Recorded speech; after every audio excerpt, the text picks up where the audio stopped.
Good evening and welcome to the Angry Cast. This is a rant. I'm going to apologize up front because I just realized the amount of sibilance you get off of my videos. I don't know why that is. I've been trying to figure. I mean, I know I have a natural tendency to have some sibilance, and if you don't know what a sibilance is, it is the S sounds at the end of my sentences that kind of go through. It's kind of annoying. I apologize. And if I have turned anybody off from watching my videos because of that, I apologize. It's just something I never thought about. And once I record, I don't notice it until I am editing. And sometimes I don't listen to all of the videos, especially if I'm doing a really good run and I just need to piece together the clips. Then I don't even pay attention to the sound. I just put it together. So I don't find out about it until I've released the video, maybe. So yeah, we're ranting. What are we ranting about? Homeownership. How about that? I am currently on the road driving and recording my voiceover because, well, first of all, I don't know what I'm going to be putting behind this. Second of all, I'm at my wit's end with this stuff. Just to give you a background, you know all the story of the house been trying to sell. So I've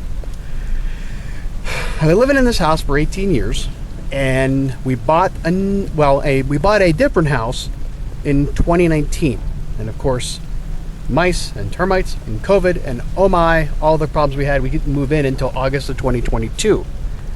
And I've been trying to get my house up on the market, and I've been failing miserably at getting it done because there's so many things you don't think about when you're trying to sell a house, and I've talked about this before.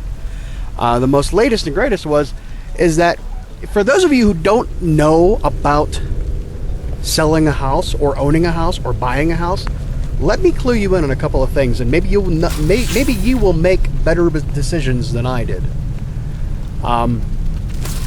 So in 2004, I bought this house that I've been living in for 18 years. It was that time when they were trying to get a lot of homeownership up because they helped the economy and all that stuff. Right, 5 years before the crash of the subprime mortgage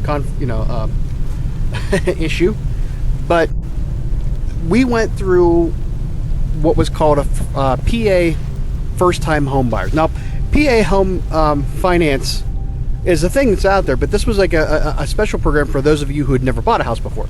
So they tend to go through your life with a fine-tooth comb in order to account for every single dollar, every single cent that you have or made, so that they know whether or not it's worth it to them to give you money to buy a house.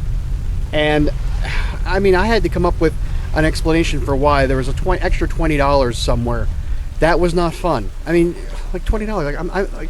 You're asking me about a $20 that I had somewhere in the last 5 years, and I don't remember where it came from. It's not fun. So yeah, I did all that to get the loan and to get the mortgage, and everything was fine. And I paid it off, and everything was great. Now, I mean, you got a good rate, and that's the reason why. But they have, you pay for it. I mean, you pay for it and everything else. So I can understand that. And when we bought the home, the inspection was pretty thorough. Now, when I went to go buy the newer house, the inspection was less than thorough, which is why we were in the mess we were in. So when I went to sell my house, I had a gentleman buying it who was, in his 20s, bachelor, young guy. We put the house up on the market on a Wednesday. He had an offer on Thursday that he wanted to have us decide upon on Friday. I'm like, dude, we can't. It's just the first week. Come on, give us a break. So we went through the entire weekend, and we had 13 showings, and his offer was the only one we had. And he wanted to go $5,000 over the asking price in order to cover seller assistance. Now, seller assistance is usually the closing costs that a buyer will have to pony up, somewhere around $3,000 to $5,000 depending, to do the closing, title transfer, all those other administrative fees that get coupled into selling or buying a house, a transfer of ownership. And had I known this, I would have changed things a little bit different back when I bought the house. But I didn't know that this was an option.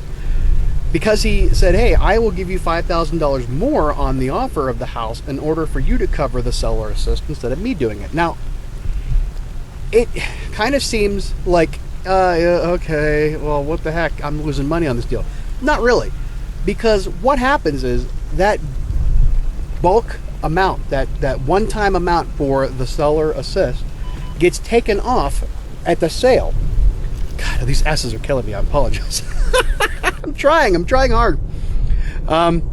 So when I go to the closing and we sign over everything, I take the total price on the offer of the house. They'll start deducting things. One will be the seller assist, which is the $5,000 that he's giving me over the asking price to cover it. Now he's still paying for it technically, but it's baked into his mortgage, so it's spread out over 10, 15, 20, 30 years as, incremental payments with interest involved. So that's how you kind of get around that.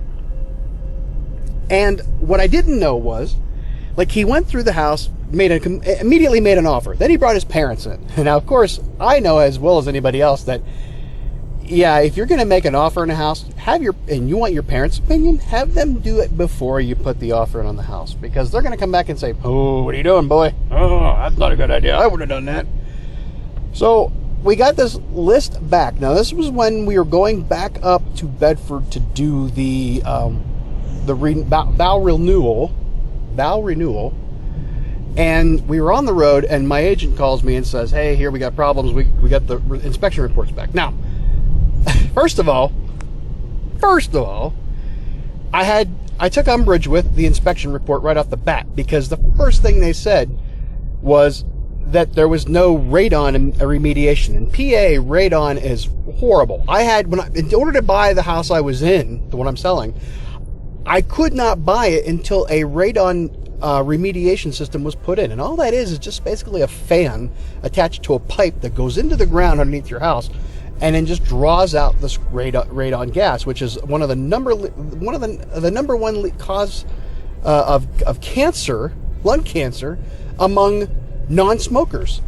I didn't know that until recently. So yeah, that's kind of a big thing. And it just seemed to be like in the last 30 years, this became a thing. We didn't know about it, whatever, now we do. So we put a radon fan in. And then, about 4 or 5 years ago, right before I bought the new house and was going to move, I got I started hearing this noise, and it sounded like metal grinding.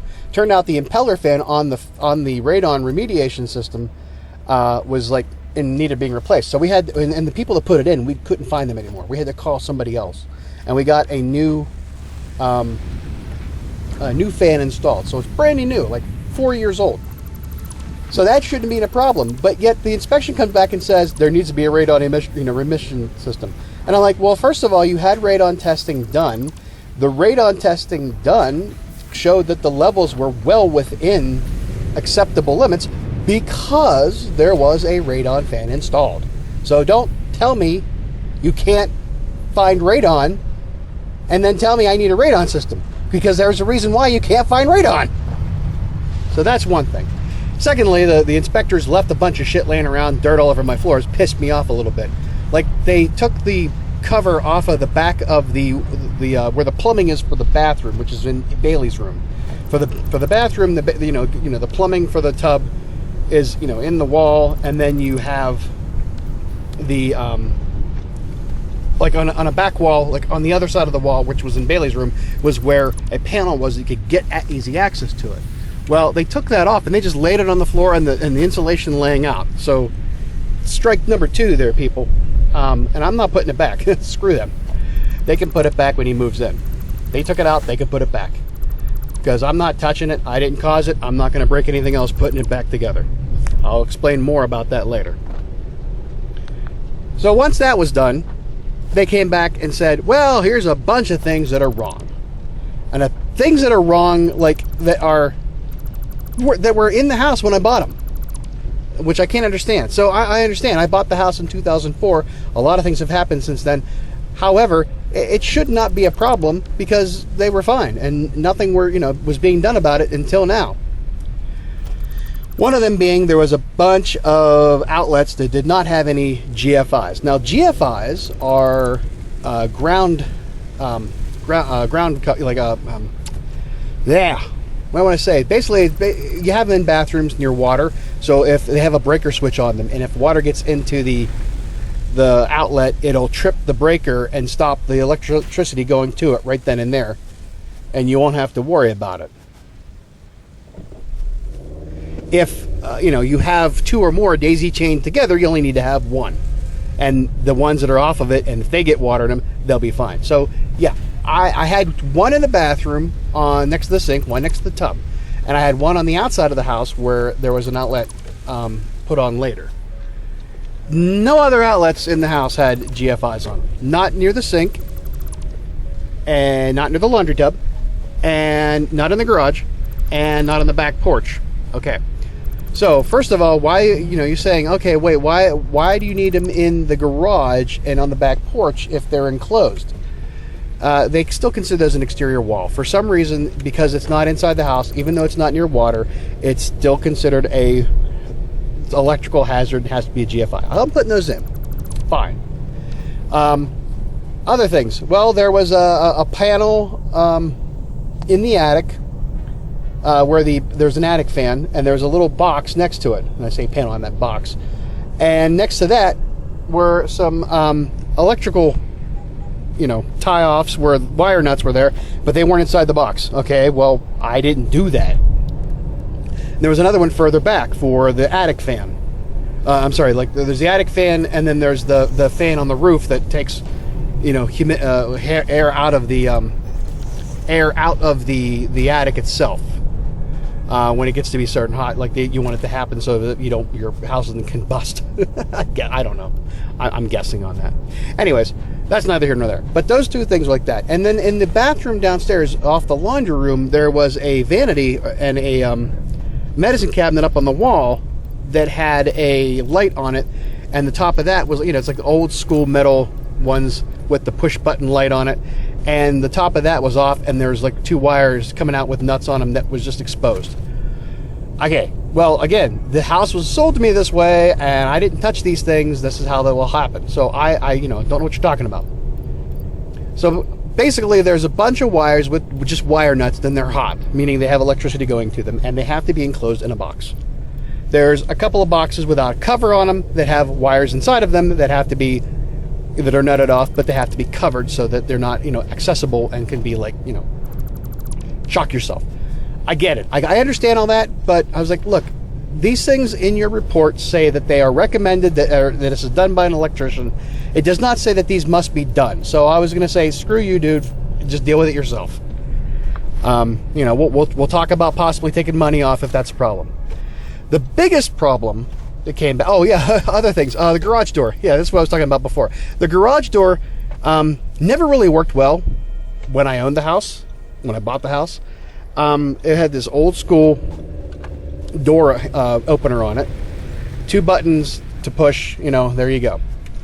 Eventually those push button remotes broke, and I didn't replace them, and just used the inside the door push button, it goes up. Now, when the weather dips below 40 degrees, you push that button, it just goes up and stops. It doesn't want to go all the way up. I'm like, look, dude, don't give me the dolphin, don't go, let's just go. So you gotta have to like help it up a little bit. And that was fine for a while. And then, at one point, in the middle of the night, I heard this noise. I actually probably didn't hear it, but I heard something, and I didn't think about it. And then a couple of days later, I walked into the garage, and I noticed that the one spring was hanging. The spring snapped. So now the spring snapped, and thank God there's a safety chain or a wire that goes through it, because if that didn't, it could have snapped and killed somebody. Quite frankly, had I been in the garage and it would have snapped, it still could have hurt me, because it was right at head level, and that thing flying back could have just like smacked me in the head. Well, I wasn't going to do anything about it, because you could undo the latch, the safety latch on it, and remove the chain mechanism, and you could still use the door, but it wouldn't stay up all the way because of certain things. So they wanted that fixed. So now we're talking all the electrical problems and the garage door. Another thing that they said was, that there is some holes around the back window on the back porch. Well, spray insulation is your friend, and we just took care of that real quick.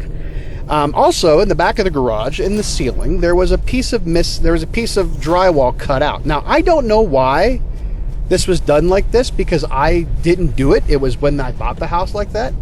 And again, passed inspection, and it passed Pennsylvania first-time home buyers inspection. But apparently they said you have to close that because that's just a problem. It's a fire hazard, I guess, because fire can get up in there. Well, okay, fine.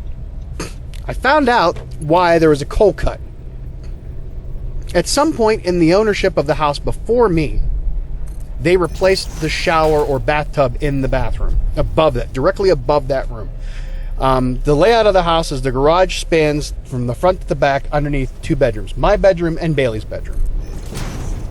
Next to Bailey's bedroom was the bathroom.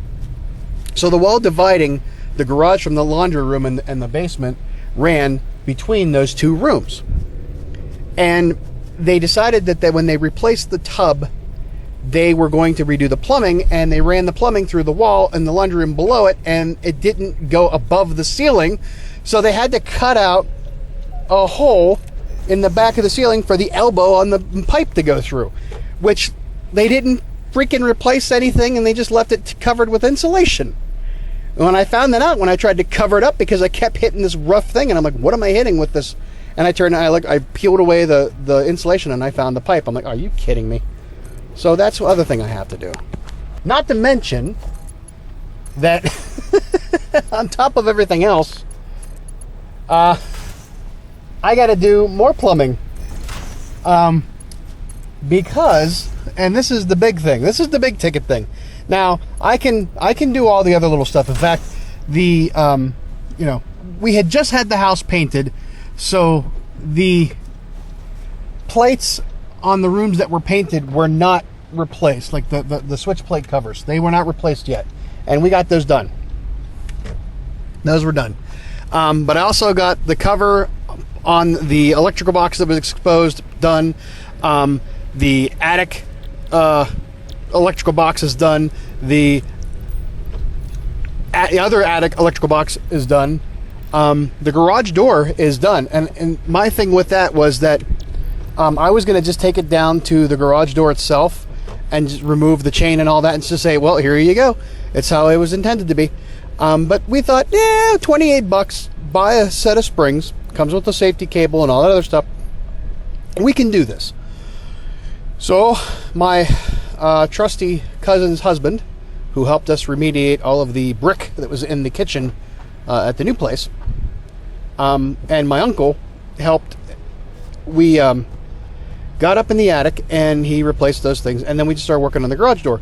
Now, the thing about the garage door is that I think the problem is that any normal aluminum garage door, like you would have on some people have like external garages with a shop door, like an aluminum garage door that's pretty light. That thing would be perfect. It would be fine. It would work just dandy. The fact that these are huge, heavy panels, solid panels, I think that this thing was underpowered. I truly think that the problem is that the machine, the motor pulling the chain on the garage door is just underpowered. Because here's the thing, we unhooked it from the door, and it's just like 4 bolts, whatever. You take it off the door, and then you just kind of like hold on to it.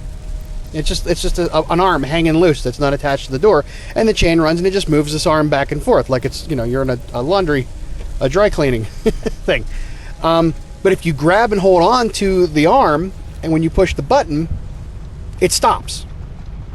Free of the door, just a little bit of tension, restriction, resistance, it stops. But if you don't hold on to it, it's fine. So again, I think it's just underpowered. It's a very small unit, and it's probably made for a company that's no longer in business anymore. Don't really care. I got the door back to where it was working before, and that's all I'm doing with it. The big ticket item, though, the biggest problem is that I don't understand how it works in other municipalities and boroughs, but for some reason, the municipality that I lived in can put a lien on your house if your sewage line fails inspection. They can prevent you from selling your house. I don't understand it. Now, I am not one to get into the weeds on, rights. We're not gonna have that discussion here. I'm telling you right now, we're not gonna have that discussion here about overreach and everything else and all that other stuff. What I will tell you is this: the inspection, I called them up, paid $200. They came out, they ran the line. Another company that the buyer paid for to come out, run the line. They said there are roots in the line. You should flush it out and retest. I know my new municipality. I know the people, and I have dealt with them before, and it's a whole other story from when I was unemployed. We'll tell that tale later on. But if I just do that, they will find some other reason to cause me a problem. So, I understood that I was going to have to do a little bit of work here. What was found out, and now homes built, and this home was built in the 60s or 70s, underneath the slab, which is the garage, it's terracotta pipe. Now, for those of you who are not aware, homes built at a certain period of time in history were using terracotta pipe, and they were like 2-foot long sections that have a bell end on them, meaning a end that's wider than the rest of the pipe, where they hook together, and they don't seal, they just lay inside of each other. They stack, but on their side. Exactly, right? But, at the time when these things were being done, we didn't have Schedule 40 PVC widely available to be used. And it was cheaper. Terracotta was cheap back then. It's clay. And these pipes are, like a pot. They're perfectly fine, but they are subject to stress. I had 4 trees on the corners of the house. In the backyard, there were 2 silver maples. In the front, there were 2 pin oaks. They were over 50 years old. They'd been there a while. They were pretty mighty. In fact, I had to take one of them down because it was going to harm the house that had fallen. It had a base of the trunk probably about 3 to 4 foot in diameter. I shit you not. The guy that did the work that I'm talking about, as well as the driveway on my house, ground the stump and got rid of it. It was that big, and it chewed through one of his things. He lost a tooth or whatever on the machine that he was using to grind the stump grinder. Okay? Now.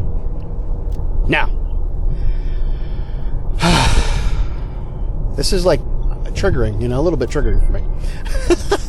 Now, anyways, so I talked to him. I said, look, here's what's happening. And they wanted to close.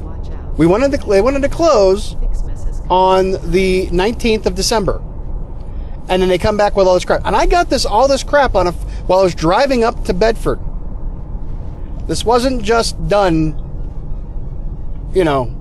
at my convenience. This was done like while I was not able to really take care of anything.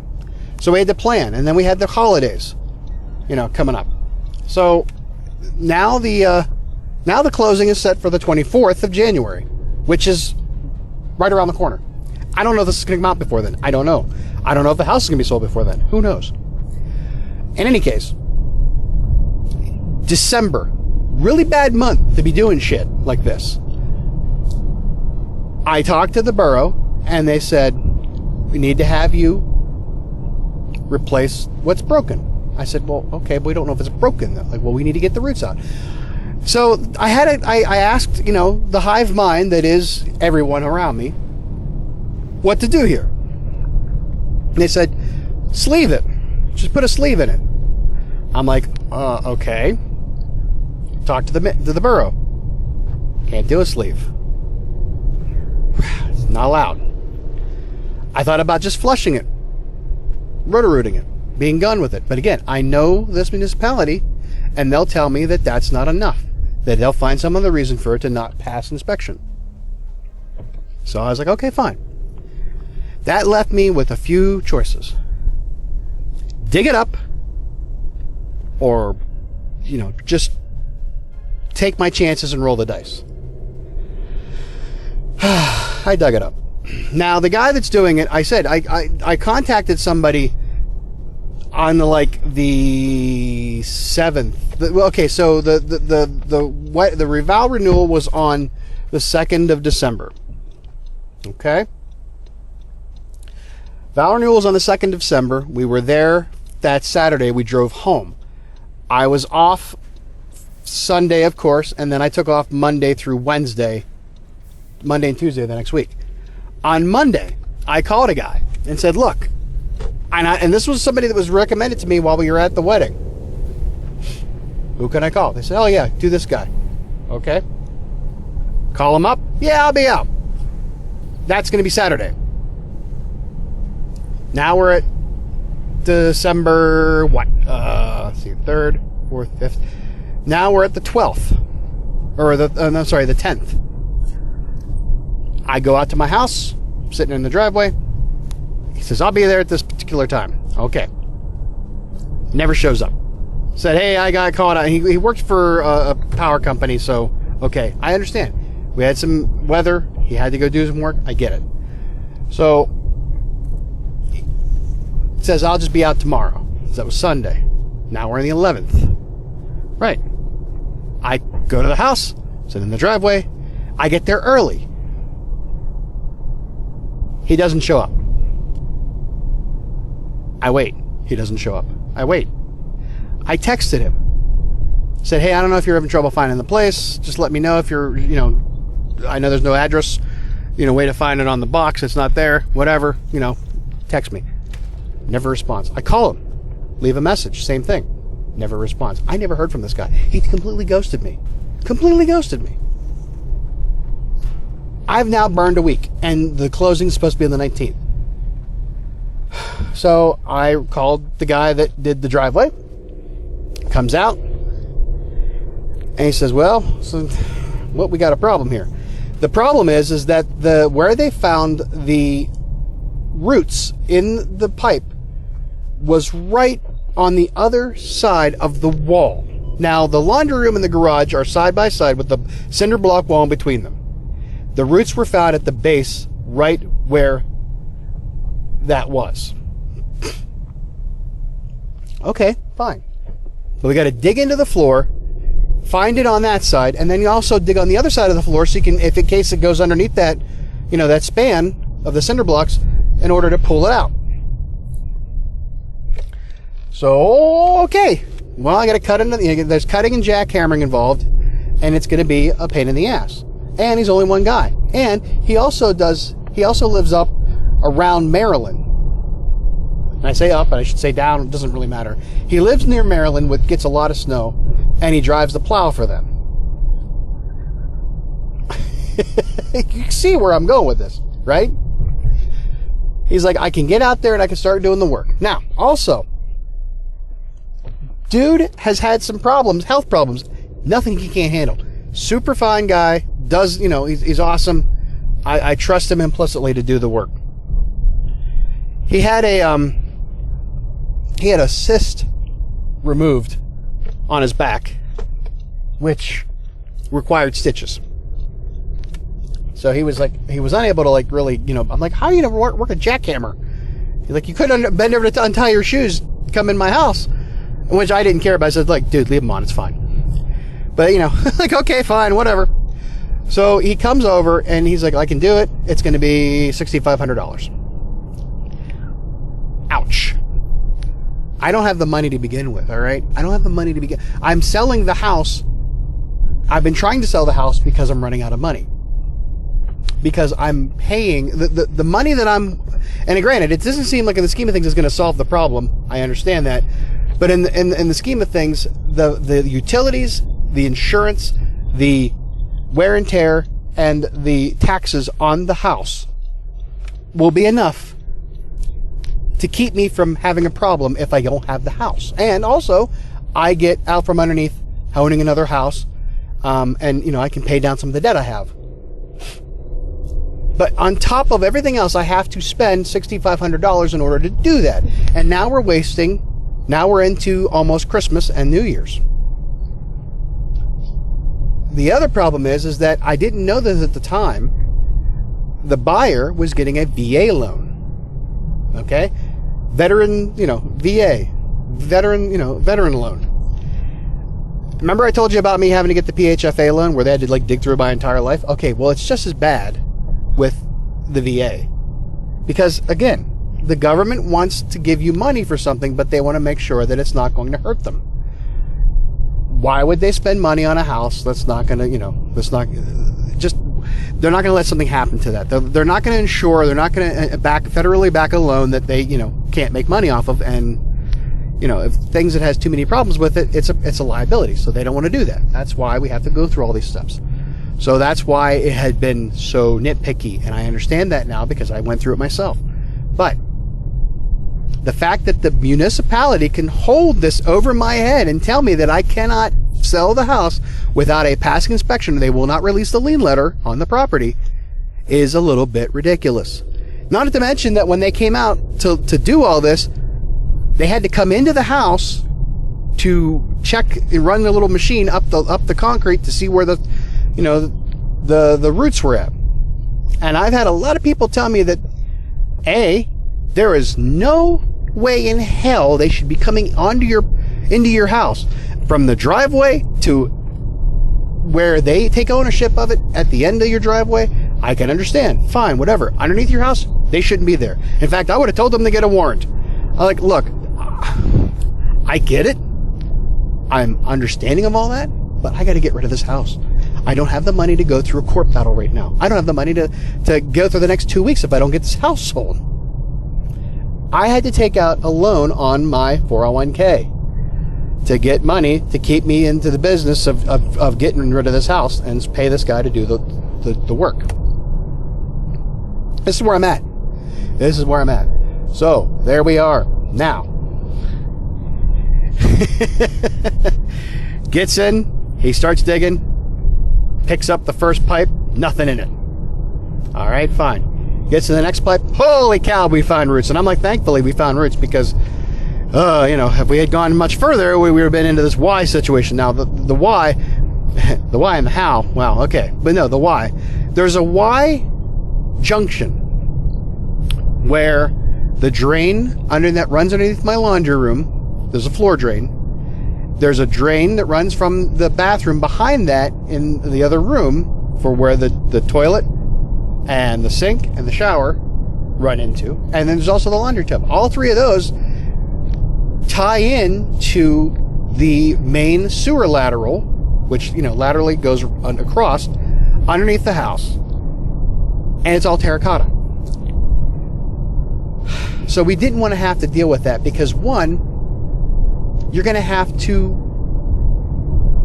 dig up more in order to make sure that you can fit the existing stuff into a new Y. Pipe to pipe, end to end, easy peasy, Fernco coupler, either end, you're good. But when you've got a junction that has, that has a Y built out of one material and you have to replace it with a Y built out of another material, and the pipes that are attached to that were already made for the other material, it could be a problem, and we didn't want to get into that. Not to mention that, and this is the fun thing, remember I told you about that wall that was separating those rooms. Cinder block wall. Kind of load bearing. It was on 4 inches of concrete with no footer underneath it. Now, normally underneath a cinder block wall, underneath the concrete, there's a footer because you have to have something that goes against, you don't want to have that just sitting on ground that's going to sink. You have to have it sitting on something that's solid so that it doesn't. And there was no footer built. So there was just dirt and going underneath that wall. So the fact that he had to get in there and dig out that underneath on either side with no footer, could have been a problem because, if there would have been a footer, but then again, there would have been a hole where the footer would have had the pipe going through it. So no, it wouldn't have been a problem. So He gets in there, he digs it out, replaces it, and he's like, crap, I got the wrong size Fernco coupler. I got to go get another one, so he loses a day there. Gets the pipe replaced, Fernco coupler on the other end, boom, boom, boom, we're good. Bob's your uncle, Fanny's your aunt. Call them to come back and re-inspect. Now, he's like, look, I'm going to cover up the pipe, get it ready for them to come look at it, and then, once they do that, we can start pouring concrete. I'm like, okay, cool. They get to the house this morning. They go in there, like, well, we need to uncover that pipe and look at it. And I'm like, just run the damn camera, dude. Get a little impatient here. So I go over there, I'm like, well, and there's a little, like a shovel. I don't know where the shovel came from. I found this little shovel. I started pulling, like, well, here's a better shovel. I'm like, okay, go ahead for it. Like, do it. You dig. You want to see the pipe? You dig. Get in there. Have fun. Uncovers a pipe, and he's like, well, he didn't put the coupler, he didn't take the bell end off of the other pipe that he connected to. He just put the coupler over top of it. I'm like, yeah, listen, is it good? Is it solid? Otherwise, I don't care. Then he starts spinning this tale like, well, it would have been a lot quicker for him to just dig up the whole pipe and replace it. I'm like, I didn't say it because I didn't want them to have a reason to say something otherwise.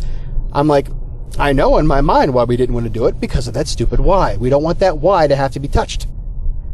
So, long story, even longer, it passed inspection, and now I'm working on the last few items, and now that I've gone to the store to return a couple of wrong bought items, and I have the items I do need, I'm going to go play with electricity.